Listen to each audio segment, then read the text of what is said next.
guys, this is Prasid Banerjee from Digit.in. What you're looking at is the Moto X4. So you've probably already read the review on the website, and now we're going to do the same on the video.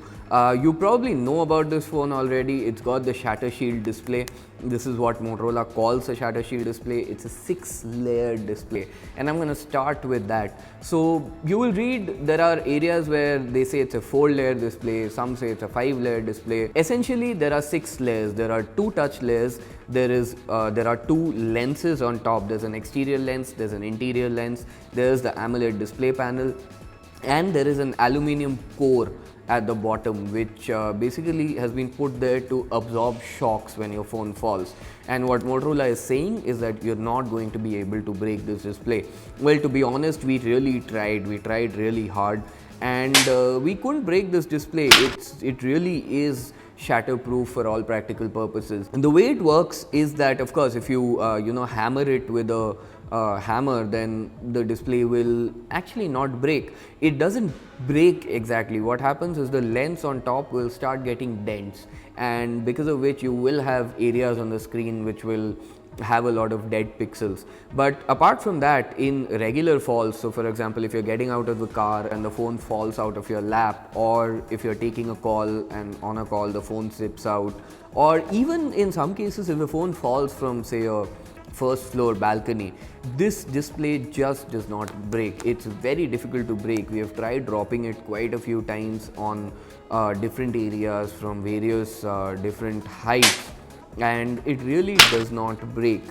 But that's about the Shatter Shield display. This phone still costs 50,000 rupees, and so the way I see it is that what Motorola is saying is that you can buy a phone that costs, say, 30,000 rupees and spend 20,000 on the display when you break it, or you can just spend 50,000 on a phone in which the display won't break. What's worth noting is that while this phone does follow the design language that Motorola usually does, when it does fall, the sides and the back will get scratched. So that does happen, especially because we have done real stress testing on this phone. So you can see that there are quite a few dents on the side. So yeah, if you're going to do that with your phone, you're still going to damage the sides. You're going to have a lot of scratches and dents on the phone, but your display will not break. The problem with having a shatterproof display though is that, so if you've seen Motorola phones before, they have AMOLED displays, and except the Moto X Play and Style, which cover this IPS panel, Motorola phones usually have AMOLED displays, because of which they have this warmth. That warmth is missing in this phone, and there's a definite gap between the top lens and the display panel. Because of this, it affects the brightness a little bit.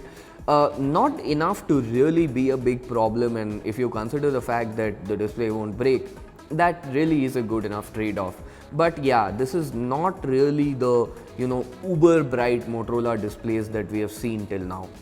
So from a display point of view, it's a 5.4-inch QHD display, which is really sharp, but yeah, the colors are not really as punchy as we have seen from Motorola before, and there are places where it could have improved. But of course, the trade-off with the Shatter Shield display is definitely worth it. It's still a pretty good display.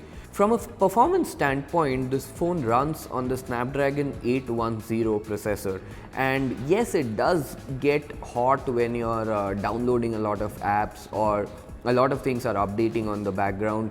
Even when you're playing games, it does heat up a little bit. But having said that, it's not really abnormal heating. It's not something that we would be really worried about. So in these phones today, some heating is expected, and it's not abnormal at all. One thing I would like to say about the design of this phone is that I have seen the Moto Turbo before this, and as you know, this is actually a successor to the Moto Turbo. So that design language is present here in the sense that the back is curved only on these sides, but the Moto X4s having the Moto X name also mixes the design from the Moto X series, which I think makes this phone less attractive than most other Motorola phones. The thing about the Turbo was that even though it didn't carry metal and all those premium materials, it looks so different that we really liked using that phone, even though it costed 42,000 rupees.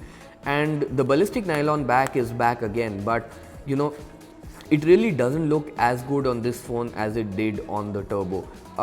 That's of course a personal opinion, and you may like it on this phone still, but yeah, from a personal opinion, I'm not really very fond of the design.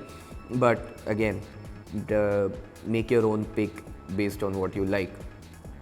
In terms of the camera, this phone has a 21 megapixel camera, and Motorola has really upped the game in terms of the camera performance since the Moto X Play and the Moto X Style. So this phone again carries the same camera and it's just as good, to be honest. But that is where the pricing somewhat makes a problem for this phone. Why do I say that?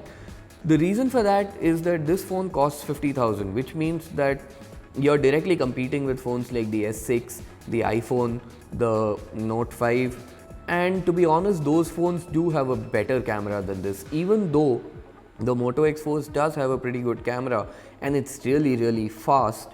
This is not the best camera in this price range, and that is something that might hurt Motorola in the future.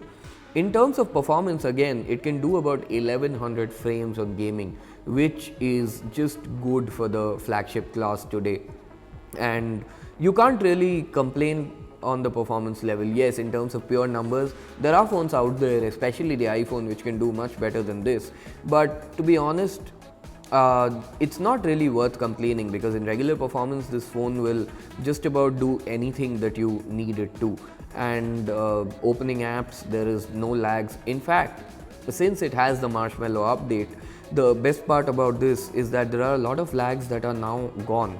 So because of that, the performance is even better. For example, earlier when you would make a call to a contact, what would happen is, from the point where you would press the call button to the point where the transition animation takes you to the call screen, there used to be a slight split-second lag.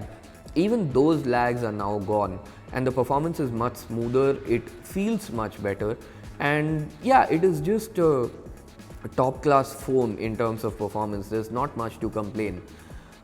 So overall, in terms of battery life, there is 3760 mAh battery on this phone, and having said that, it's not over the top battery life. In fact, the Moto Turbo has better battery life than this, but in a general sense, if you're going to use this as a light user, it can easily last you for the full day and more.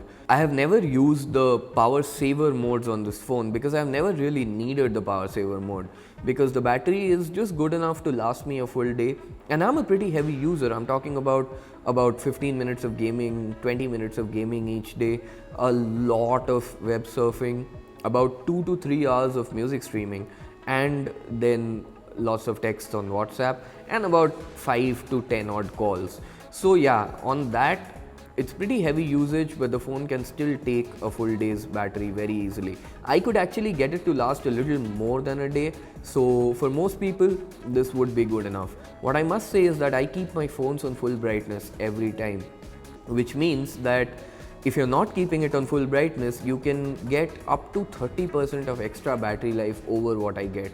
So yeah, the battery is not bad at all. So should you buy the Moto X Force then? If you ask me, yes, for 50,000, it is a good phone, and the problem is that people expect Motorola to make their phones cheaper nowadays. But this phone really leaves no room for complaint.